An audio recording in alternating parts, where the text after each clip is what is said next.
Corona રોગચાળામાં અસર ઓછી થાય છે અને માત્રમાં થોડા વર્ષો થયા છે કે એ ભયંકર પરિસ્થિતિમાં કોઈ પણ ભૂલી જઈ શકે છે નથી અને કેન્દ્રમાં આરોગ્ય અને પરિવારના કલ્યાણ મંત્રાલયમાં એકેડેમી જનરલ સામાન્ય એડવર્ડ જીસીમાં નાસામાં આ અહેવાલ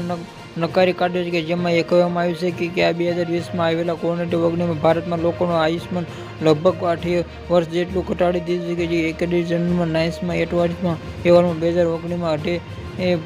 2.6 વર્ષના આ ઘટાડોમાં રિપોર્ટ અનુસાર નબળા અને જીવનમાં મુશ્કેલીમાં આવ્યા છે કે મહિલાઓમાં ઉંમરમાં વધારો ઘટાડવામાં પરિવાર કલ્યાણ મંત્રાલયમાં અહેવાલમાં ફગાવી દીધો છે. જે એકેડેમી જનરલ સાયન્સમાં એપ્લિકેશન જેમાં અહેવાલમાં જણાવ્યું કે 2019-20માં ઘટાડો ભારતમાં આ છે કે જે વધુમાં જણાવ્યું કે સામાન્ય રીતે ઓચિંતી અનુસારમાં મળતા અસર લોકો જણાવ્યું પુરુષોમાં સરખામણી મહિલાઓની ઉંમરમાં વધુ ઘટાડોનો આ જોવા મળે. કેન્દ્રીય આરોગ્ય પરિવાર કલ્યાણ મંત્રાલયમાં અહેવાલ મંત્રાલયમાં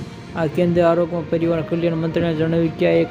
દિવસ ભારતમાં મૃત્યુના દરનો અંદાજ કાઢવા માટે જાન્યુઆરી એપ્રિલ 2021 વચ્ચેના ઘટાડેલા ડેટા ઉપયોગમાં થયો હતો અને આ ડેટામાં આધારિત નથી અને 30% પરિવાર ડેટા પણ છે. આ કેન્દ્રીય સ્વાસ્થ્ય અને કલ્યાણ મંત્રાલયે પણ સંશોધનમાં આરોપ લગાવ્યો છે. ડેટા સંસ્થાની આ આરોગ્ય કુશળી નાખી અને જે માટે આ પુરુષોની આ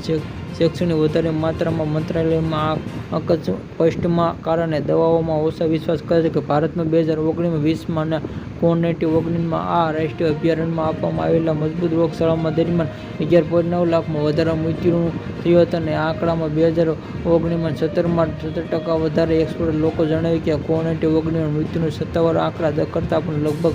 8 ગણો આરોગ્ય સંખ્યામાં અંદાજ કરતાં પણ 1.5 ગણો વધારે છે.